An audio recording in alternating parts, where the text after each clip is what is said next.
Un système de métro qui a été construit à l'époque de Staline, précisément pour les membres du Politburo. Voici la rame de métro la plus moderne actuelle. Et voici l'omniprésent Lénine.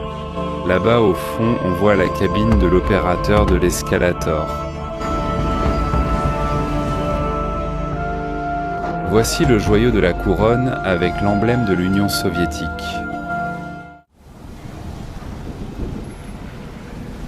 Bienvenue de Moscou dans cette nouvelle vidéo. Derrière moi se trouve la station Sokolniki.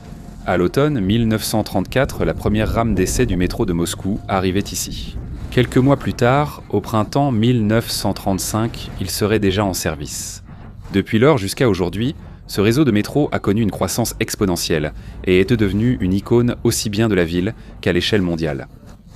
Suivez-moi en vidéo pour découvrir l'histoire et les détails du palais du peuple. Nous revenons après plusieurs années de tentatives infructueuses de planification et de construction d'un système de métro efficace pour la ville de Moscou. Dans les années 30, la congestion du réseau de tramway a donné l'impulsion nécessaire aux dirigeants soviétiques pour entreprendre la construction du métro. La première phase, comprenant 11 km de voies, 13 stations et 14 trains, fut un exploit pour l'industrie soviétique. Plus de 540 usines de l'Union soviétique ont reçu des commandes. 88 000 tonnes de métal, 600 000 litres quelques mètres cubes de bois, 330 000 tonnes de ciment et des millions de mètres cubes de sable et gravier ont été utilisés. Conçu dès le départ comme un palais souterrain, le projet architectural a réuni scientifiques, artistes et invités étrangers. À l'époque, il le disait déjà le plus beau et pratique du monde. Le métro de Moscou possède aujourd'hui 473 km de voies, 333 stations, 6200 wagons et plus de 70 000 employés dans le cadre du plan d'expansion des transports. En 10 ans, la croissance a été rapide, avec un record de plus de 50 stations construites. Il a même intégré le livre Guinness des records en 2020 pour avoir utilisé simultanément 23 tunneliers, un record. C'est aujourd'hui l'un des systèmes de métro les plus importants du monde. Lors de cette visite du métro de Moscou, nous irons d'abord au musée du métro où je vous montrerai son évolution. Ils ont sûrement des reliques, mais regardez cette entrée de la station Sokolniki. Là, on peut lire dans un style ancien, un peu rétro, métro, puis métro avec le nom de Vladimir Ilitch Lénine, station Sokolniki. Une étoile à 5 branches qui est aussi une lampe. Vous pouvez voir le détail des reliefs des constructeurs du métro, probablement avec wagonnets, pelles et pioches. Voici l'entrée de la station, sans doute la plus rétro. Au fond, on aperçoit aussi une des nouvelles lignes, récemment ouvertes, que nous détaillerons plus tard. On voit bien l'entrée de la station. Beaucoup plus moderne, avec un autre type de style. Celui-ci, bien sûr, est plus soviétique et l'autre est plus moderne.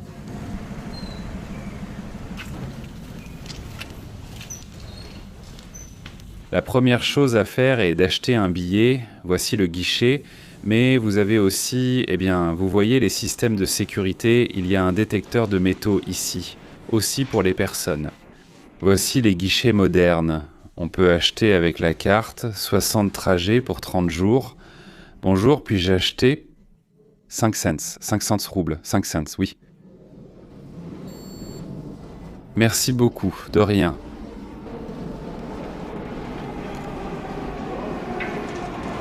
Première tâche du jour accomplie grâce à cette carte. Avec la Troïka, rechargez vos billets à tout moment. Le métro coûte 54 roubles, soit un peu plus d'un demi-euro, mais il existe de nombreuses options, dont celle d'une journée proposée par la dame. Pour tous les systèmes de transport de Moscou, y compris les bus, les tramways, les trains, le métro, tout type, c'est 350 roubles, soit environ 3,50 €.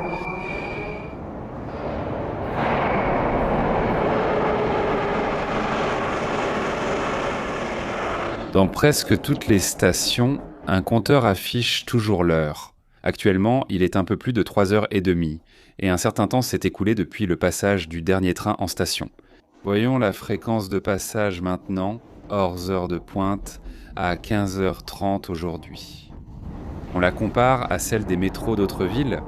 Eh bien, regarde, le métro est justement en train d'entrer en gare. Donc les gens ont attendu environ 2 minutes et demie jusqu'au prochain train.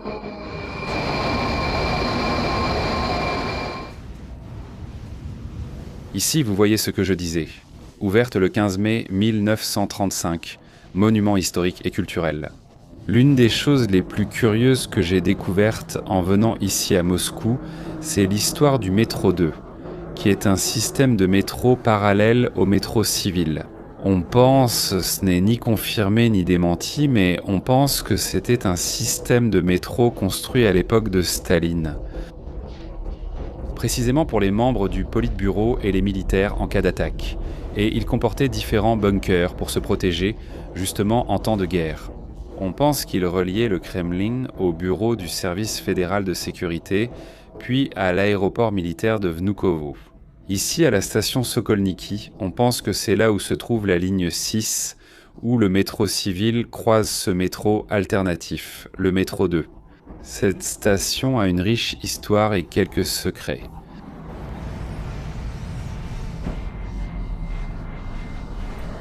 Ça y est, nous l'avons fait, nous sommes arrivés au musée du métro. La première chose que nous voyons, c'est l'évolution du plan du métro. Vous pouvez voir depuis 1935. C'est ici que j'ai commencé.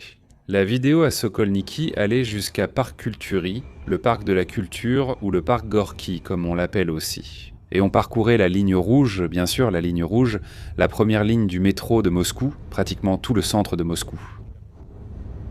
Ensuite, on voit qu'en 1947, 2 lignes ont été ajoutées. En 1958, la circulaire. En 1962, les lignes prolongées. En 1973, elles s'étendent vers les banlieues de Moscou. Et en 1995, la carte du métro ressemblait à celle restée longtemps, jusqu'aux années 2010. Et bien sûr, à partir des années 2010, il y a eu une croissance exponentielle vers toutes les banlieues de Moscou. Et avec toutes sortes de trains aussi, pas seulement le métro. Regardez les premières affiches, nous avons le métro célébrant l'ouverture du métro de Moscou. Ici, vous avez plein d'images du processus de construction, avec tous les ouvriers, là par exemple, les tunnels, comment ils les soutenaient, les stations.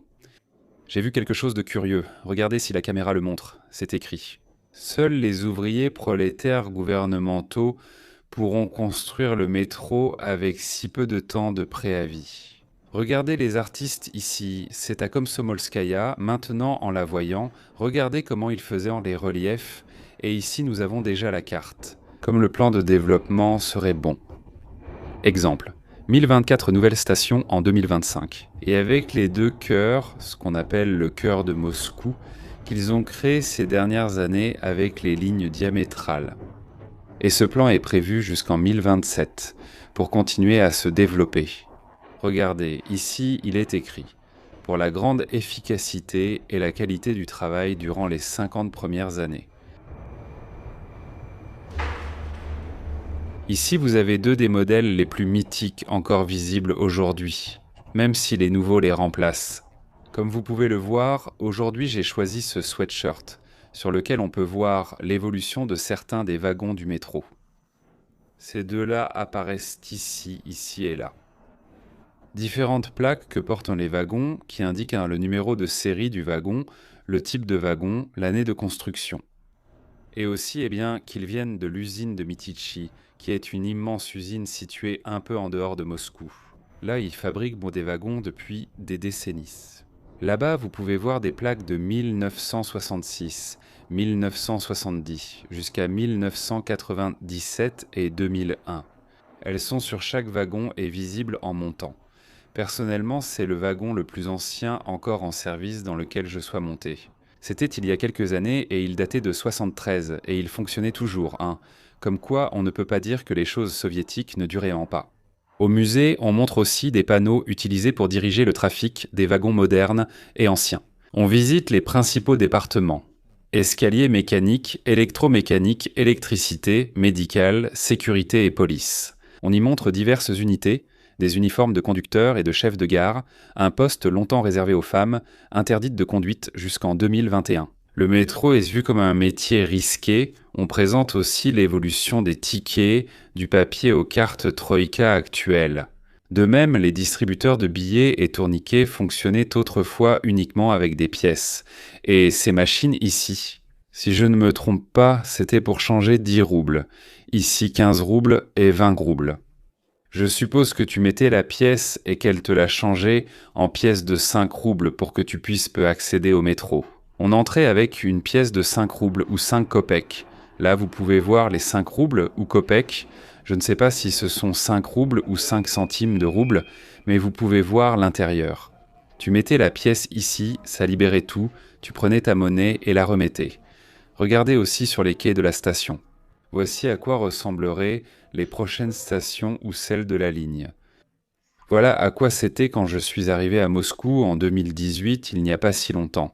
C'était après la Coupe du Monde de football où, pour s'y préparer, on commençait déjà à voir les panneaux en anglais. Mais en réalité, peu de temps avant, tout était écrit en cyrillique. Vous pouvez aussi monter dans une réplique de cabine d'un métro classique. Si cela ne suffit pas, plusieurs simulateurs permettent de conduire un métro moderne quelques instants. Regardez le tableau qui se trouve ici, qui indique le dernier combat des wagons de défense du métro de Moscou sur la ligne du métro de Moscou.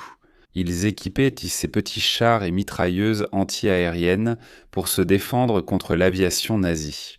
Voici l'aspect du métro de Moscou durant la guerre. Ici, on nous explique comment. Depuis le 22 juillet 1941, le métro de Moscou a commencé à fonctionner selon 2 régimes, celui du transport de passagers et celui du système anti-aérien anti-bombe. Vous pouvez voir, de l'été à l'automne, 1941, comment les moscovites passaient la nuit dans les stations de métro. Ils avaient aussi des librairies, des bibliothèques et même dans les tunnels et dans les stations de métro, on a commencé à fabriquer des pièces d'artillerie. Une vie entière s'organisait sous terre pendant la guerre. Ici, il y avait des expositions, des bibliothèques, des points de restauration et de vente, et même des projections de films. Et si le signal d'alarme annonçait un bombardement? En 15 minutes. On ne pouvait transformer qu'une seule station et le réseau de métro en un système d'abri anti-bombe. Une fois la visite du musée du métro terminée, qui se trouve ici à Vystavochnaya, qui est comme le centre d'exposition. Et donc nous sommes juste sous ce qu'on appelle la City de Moscou, comme le centre financier ou d'affaires, avec ses immeubles modernes en verre très haut. En tout cas, une fois cette visite terminée, je vous invite maintenant à m'accompagner pour un petit tour des plus belles stations du métro de Moscou.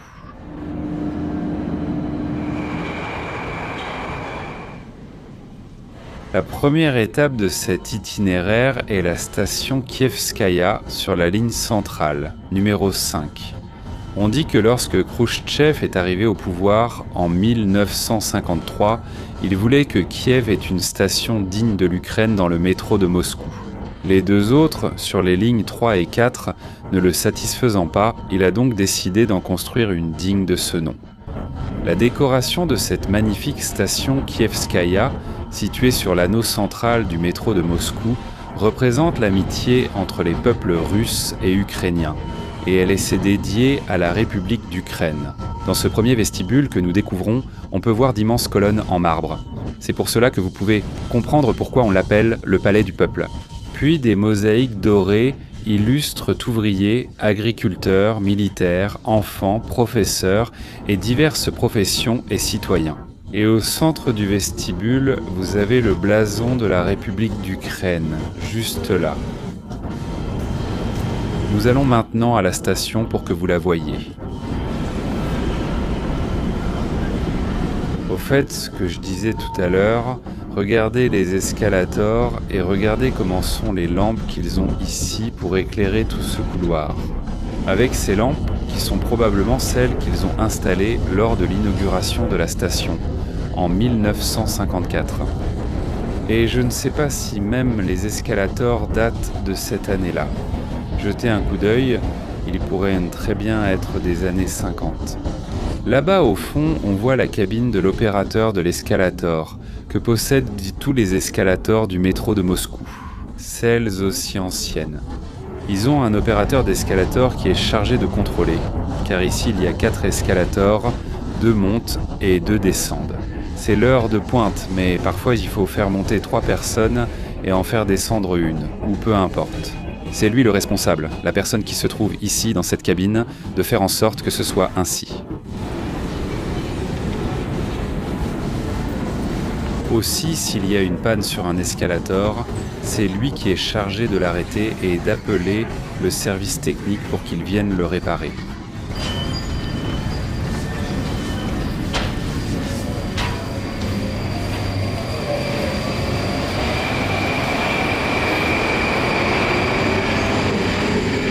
Regardez, voici une autre particularité du métro de Moscou.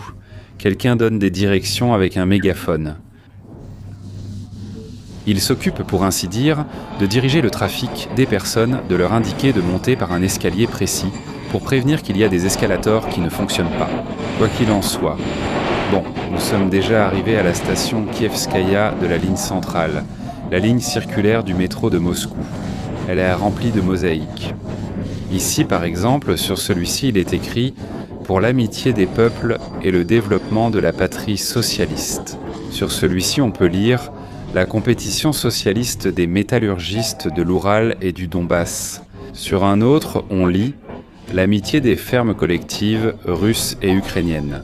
Au total, il y a 18 mosaïques disposées ici, le long du quai de la station. Comme vous le voyez, de nombreuses images célèbrent l'amitié entre Russes et Ukrainiens. Et ici, au bout du quai, vous avez bien sûr l'omniprésent Lénine. Avant, il y avait aussi Staline. Ce qui s'est passé, c'est que, comme beaucoup d'entre vous le savent sûrement, les images de Staline ont commencé à être retirées au milieu des années 50, dans les années 60. Plus précisément, sous son portrait, on peut lire « L'amitié indestructible et immortelle des peuples russes et ukrainiens » et tous les peuples de l'Union soviétique qui se déclarent indépendants et libres pour le développement de la culture nationale du peuple ukrainien ainsi que celle des autres peuples de l'Union soviétique. Ici, la mosaïque montre la libération de Kiev par les troupes soviétiques en 1943. Et ici, le salut à la victoire à Moscou, le 9 mai 1945. Ici, une autre mosaïque remarquable de la révolution de 1905 dans le Donbass et une autre par exemple de Pouchkine en Ukraine.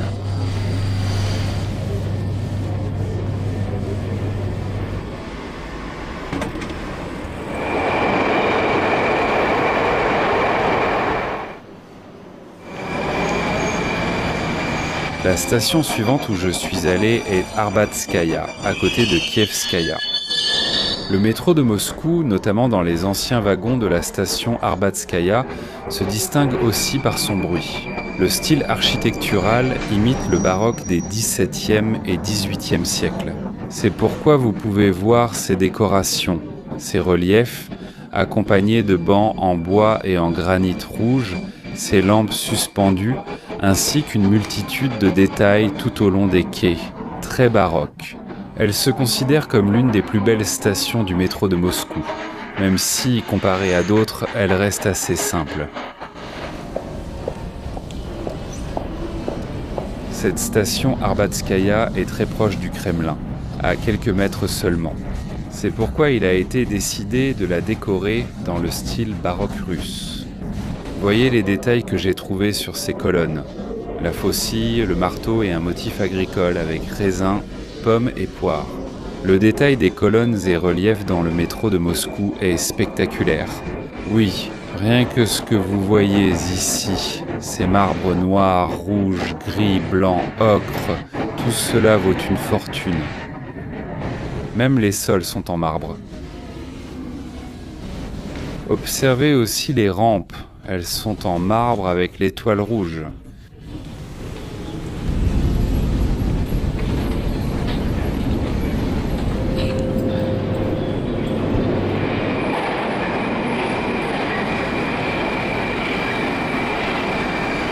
Maintenant, je suis monté à Kievskaya, sur la ligne circulaire, dans l'une des rames les plus modernes que le métro de Moscou ait sorti. Voilà à quoi ressemble la ligne la plus moderne de rame. La ligne, je ne parle pas de la ligne de métro, mais de la ligne de design. Regardez leurs sièges bien rembourrés et neufs avec des ports USB. Là-bas, c'est pour le conducteur, le machiniste. Ici, il y a encore plus de ports USB. L'appel d'urgence, le numéro de rame, la carte à consulter. Par exemple, voyez. Nous sommes à Kievskaya, on lui indique d'ici combien de temps il nous faudra pour arriver à Belorouskaya. Et il va te dire 5 minutes. Regardez aussi quels écrans nous avons ici, super modernes, avec la vitesse du wagon, la température, l'heure qu'il est maintenant, la direction bien sûr, les sorties vers les différentes lignes et le wagon dans lequel nous nous trouvons. Je vais voir si je trouve et si je confirme. Ce wagon est de 2023. Cela devrait être indiqué sur la plaque que tous les wagons de l'usine de Mytishyon. Voyons, la voici. Ah non, regardez, c'est 2021. Je me suis trompé ? En plus des cartes et des écrans qui indiquent les stations, vous avez aussi des téléviseurs. Eh bien, ici, ils diffusent de tout. Parfois, ils mettent des publicités, je ne sais pas, de petits sujets intéressants, comme ceci. Vous avez aussi des téléviseurs pour que vous puissiez voir. Et une autre chose que l'on voit partout. Dans les wagons du métro, il y a, regardez là, des caméras, des systèmes anti-incendie. Et ici, encore une fois, chaque wagon a 4 caméras.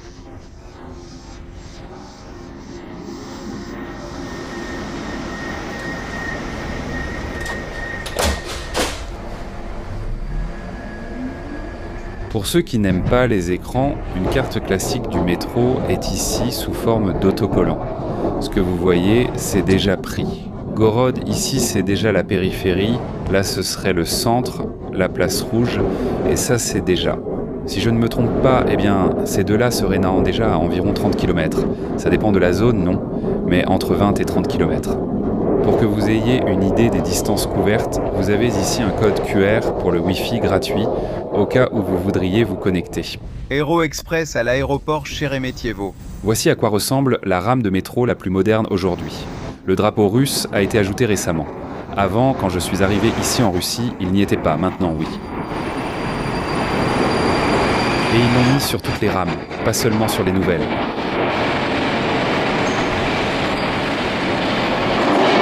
Nous sommes déjà arrivés à l'arrêt suivant de cette ligne circulaire centrale.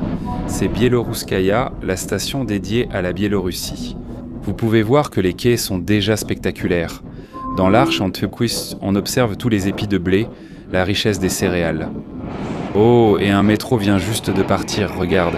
Il s'est écoulé 38 secondes, 39, c'est l'heure de pointe. L'un part, l'autre arrive pour prendre les passagers. Au revoir. Bon, et ce que je disais, en parlant de Bielorouskaya, c'est déjà la station thématique de la Biélorussie. Regardez un peu quelle décoration, c'est aussi tellement beau, quel détail, quel relief.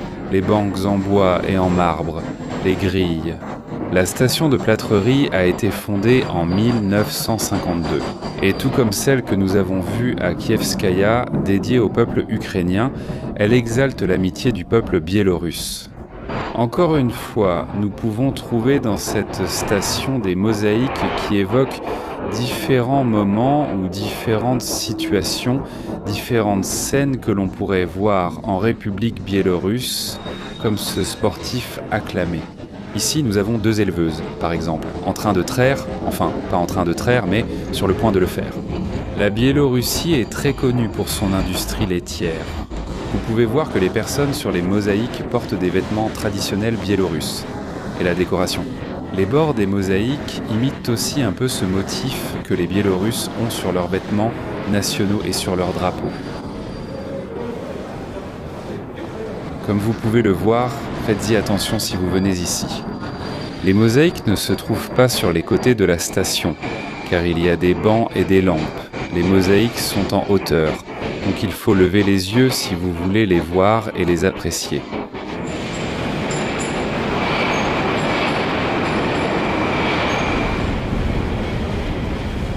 Il n'y a pas que le quai qui soit beau. Voici la porte de sortie de la station, elle ressemble à la porte d'un palais, même avec des colonnes, ici en bois. Et regardez ces détails, les tracteurs ou rouleaux compresseurs, ce que ça semble être, puis plein de faucilles et de marteaux, et bien sûr le blé omniprésent.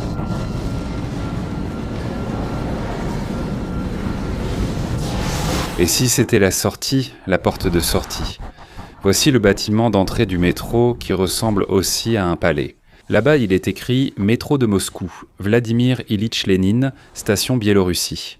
Construite entre 1949 et 1951 détails des bas-reliefs. Encore une fois, le travailleur et l'ouvrier avec l'étoile rouge, un déploiement architectural spectaculaire. La station suivante, après Biélorussie, c'est Novoslobodskaya, une autre très belle station qui possède des vitraux très colorés et très bien entretenus. Regardez, il y a des touristes chinois ici, venus à l'endroit que je voulais vous montrer, la victoire avec le petit enfant. En fait, cette théorie, je l'ai lue récemment, il n'y a pas longtemps, vraiment. Mais beaucoup d'auteurs disent que cette passion ou cette prédisposition à dessiner ou à représenter la victoire avec un petit enfant, c'est comme représenter discrètement la Vierge Marie avec l'enfant Jésus. À l'époque soviétique, lorsque la foi était interdite, il a inscrit l'inscription 3 fois. La paix dans le monde entier et, comme vous pouvez le voir, les colombes de la paix. On voit la faucille derrière, le marteau et une étoile à 5 branches, mince, sur les vitraux. On peut trouver différentes professions artistiques. Le peintre, l'écrivain, le sculpteur, et pas seulement artistique de tout type.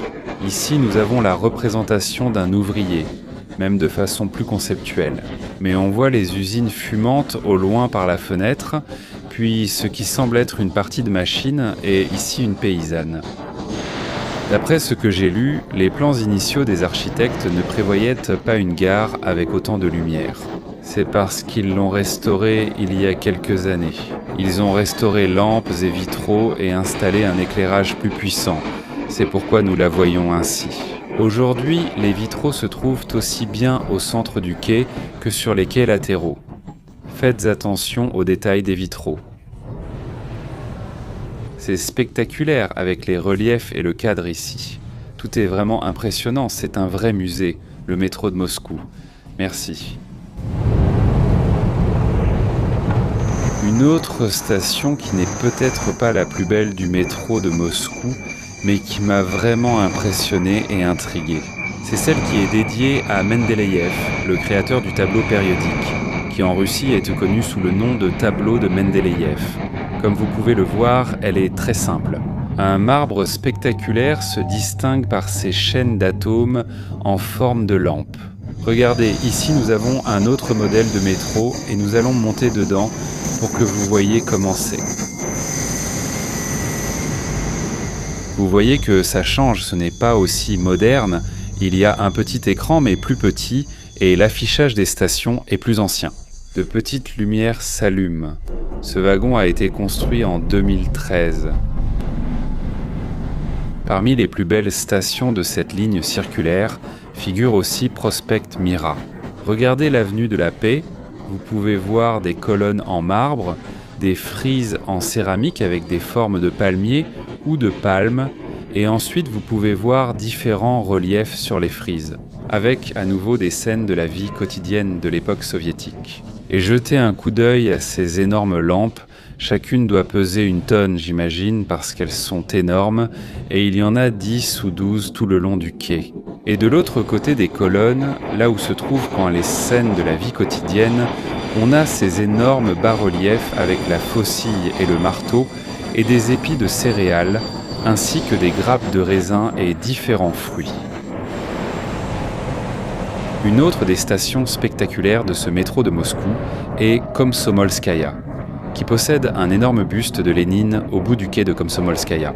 Pour ceux qui ne le sauraient pas, c'est la station dédiée au Komsomol, aux jeunesses communistes. Comme vous pouvez le voir, c'est une station qui n'a pas de mur, mais qui est un espace ouvert où règnent les colonnes de marbre, mais qui donne l'impression d'un quai géant.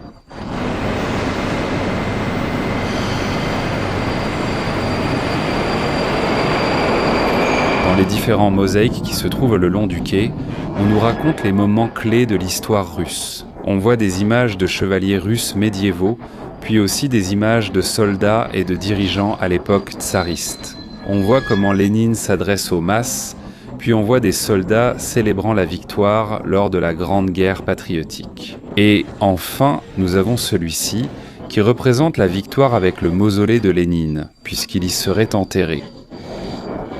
Des croix gammées nazies au sol, sur lesquelles la victoire marche, et en arrière-plan, le Kremlin.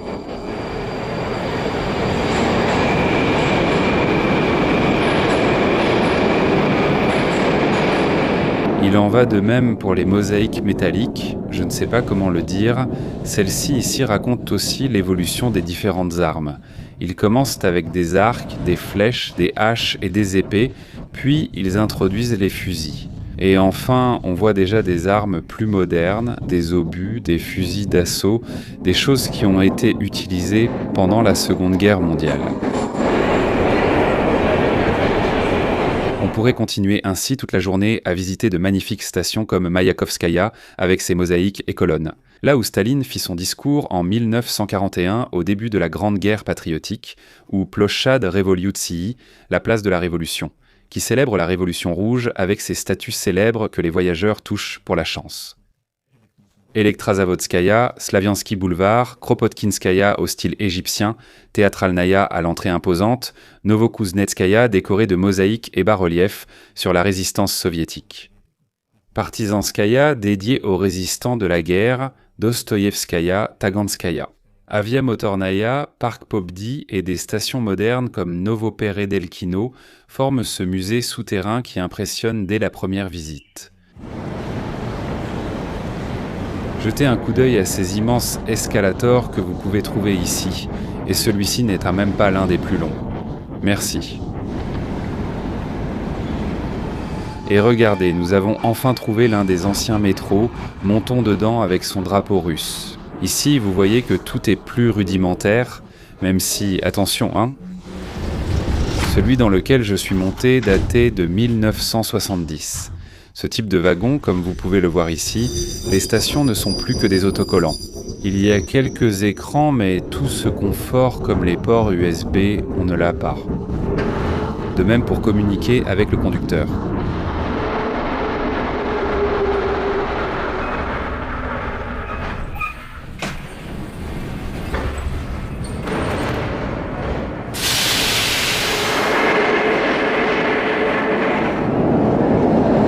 Nous avons trouvé le joyau tant attendu de la journée.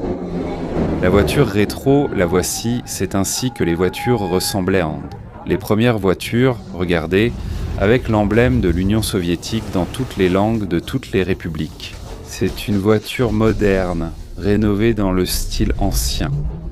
Vous pouvez voir par exemple les lampes qui sont anciennes, très anciennes, ou par exemple le design des murs de la voiture qui a des motifs très curieux.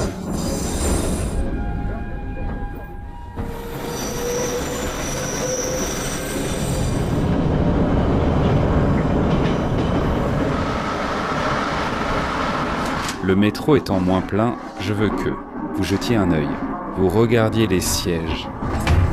On dirait qu'ils ont des ressorts, c'est-à-dire qu'ils sont vraiment bien faits.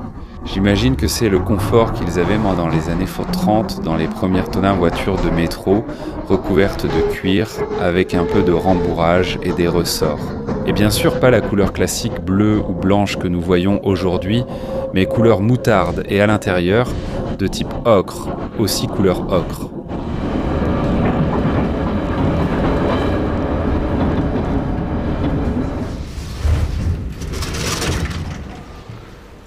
La voici enfin, regardez, je voulais vous la montrer. Rétropoïde, wagon ou train rétro de 1935, numéro 1, le voilà. À plus tard.